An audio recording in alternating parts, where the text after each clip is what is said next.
do it ain't y'all. This girl such a craziness. Don't come to you, and you with another word on the street segment. Make sure you like, comment, subscribe, and share this video. So let's switch some gears for today. We're gonna be talking about Shamea and Miss Drew Sidora.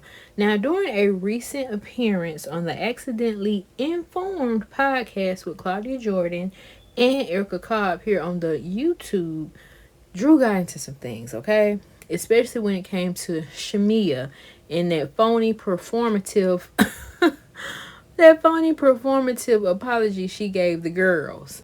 Is why did you do the damn video? Knowing doggone well she ain't mean none of that. Okay, she just wanted to save face, I think.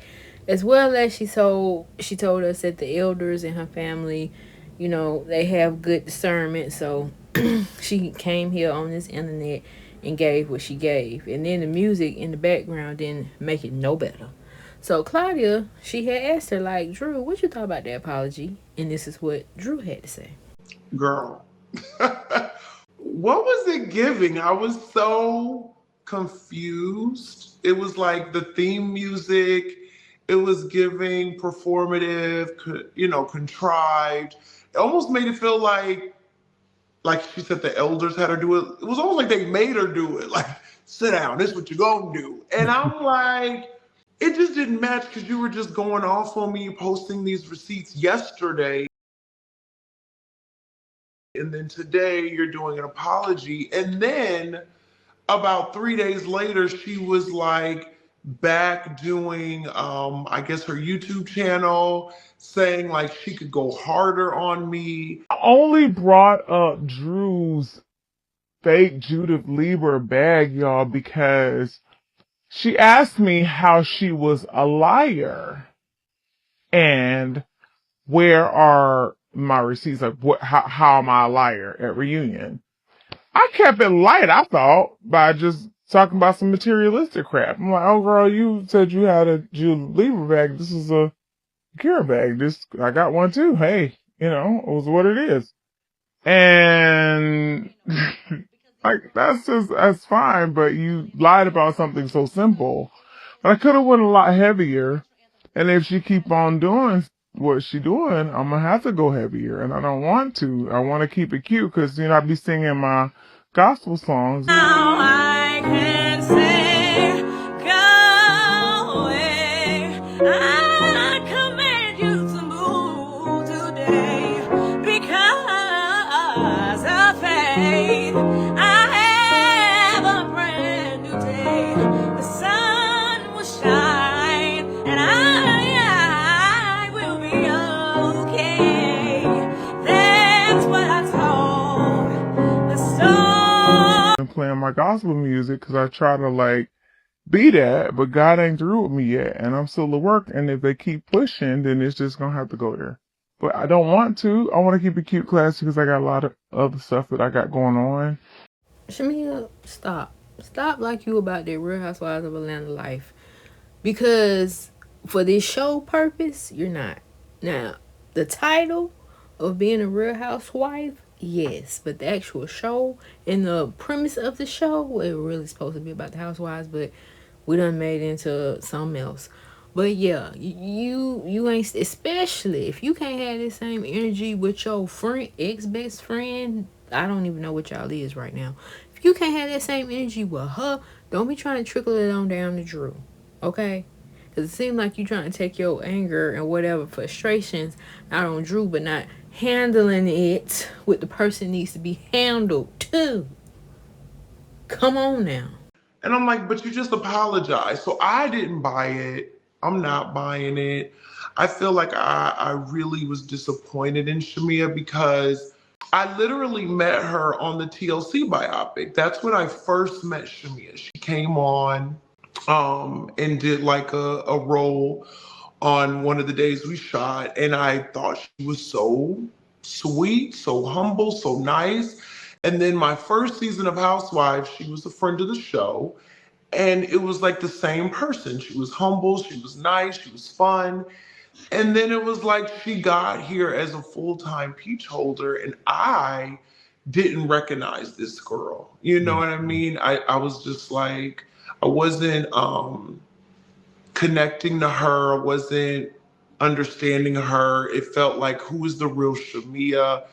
Just, I was just disappointed. So are we. Because baby, we were rooting for you, especially the first episode when we saw, your beautiful house. It was like, yes, you are definitely giving what it's supposed to be given for this show. This is what we need. This is what we need. Then when it came to this Portia situation, it just went down hill from there. And like we all seen, you was taking all your frustration out on Drew, trying to comfort Drew because she called you a lapdog. But in essence, you were being a lapdog to Portia. Like Portia did not, she was giving that I don't care type of tease with you. And hopefully you see that and y'all can, hopefully work it out. But if you can't, everybody ain't supposed to be in everybody's life for a long time. Okay? That's just how the cookie crumbles. They're there for a season, might not be there for a long time. But you can cherish the moments. Cherish the day. Hey, I won't go astray. Which I know about that Sade. But yes, cherish the moments that you did have with that person because that can't be erased, okay?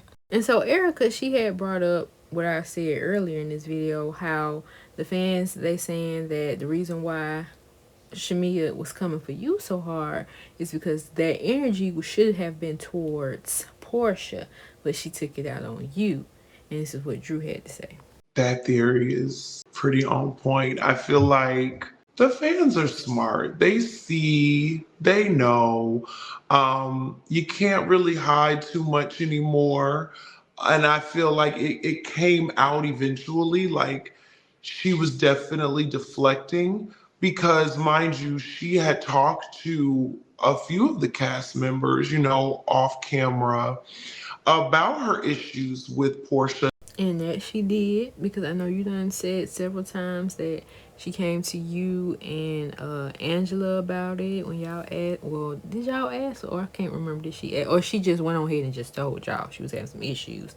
Then she was on camera. She was talking to Cynthia about it after that Pampered by Portia event. I'm just like, girl, why can't you just go to Portia and tell her this? And if you told her this and it didn't look like, well, you told her a little bit on camera and she clearly was looking like, I'm not about to go there with you, Shamea. I'm not about to go there. Maybe she know how you is off camera, because people can be different with certain people. You feel me? She might be a different way with Candy, and then she might be a different way with Portia. You just never know. People have different faces.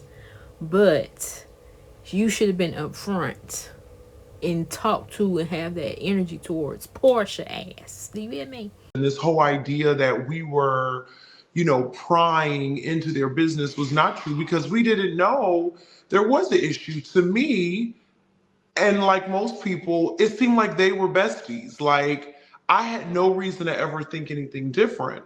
So when she shared this in an intimate setting with Angela and I was just taken aback. I'm like, I had no clue. But the fact that she never could stand on business and like tell Portia to her face or privately how she felt, it really showed me a lot about who Shamea is, the fact that she really doesn't have a leg to stick. Well, maybe she has 4 paws, but not a leg.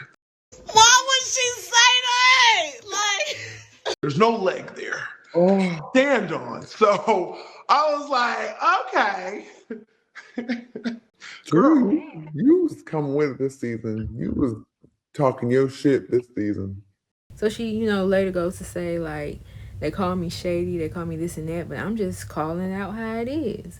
And if we're supposed to be friends, we should be able to tell each other how we feel and what we see is going on and, be able to talk about it and reconcile the situation. Not barking at the table like a dog. Drew, she did have her moments this season, I must say that. But y'all tell me what y'all think about this in the comment section below, and I'll see you on the next one.